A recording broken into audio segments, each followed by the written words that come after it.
Cambio po natin ng atras. Tutulan po tayo ng spring.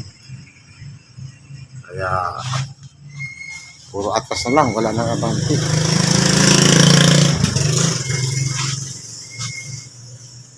Kaya tayo nagpalit ng spring. Tutulan lang tayo ng spring sa likod. Yung sa release ng reverse. Pasok ang reverse, kaya na bumalik kasi naputol lang nasa likod. Kaya papalit po tayo ng ating spring. Ang paraan po sa palit ng spring sa reverse sa likod ay kailangan talian mo ng wire o lubid.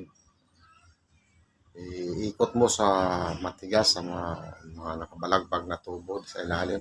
Sabay hatakin mo sa likod. At pagkahatak, alalayan kung dalawa kayo, isang magsabit doon sa poste na sasabitan ng spring. Yung isa magbabatak. Kung ikaw lang naman mag-isa, kaya rin, hatakin mo at alalayan mo rin yung pagsabit doon sa poste ng sinasabitan ng spring. Madali lang.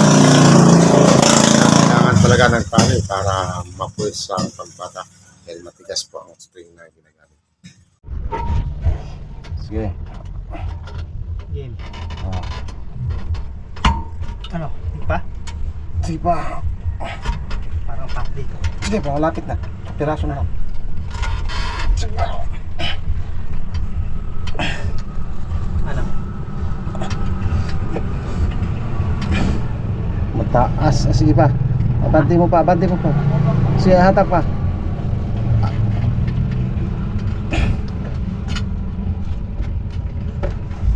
Okay, bitaw mo nga. Bitaw mo. Tawag mo na. Ayos na. Problema na edit yung Putulin nyo. Putulin nyo na dyan. Pinatak. Satakan nyo na lang. Ginamitan ng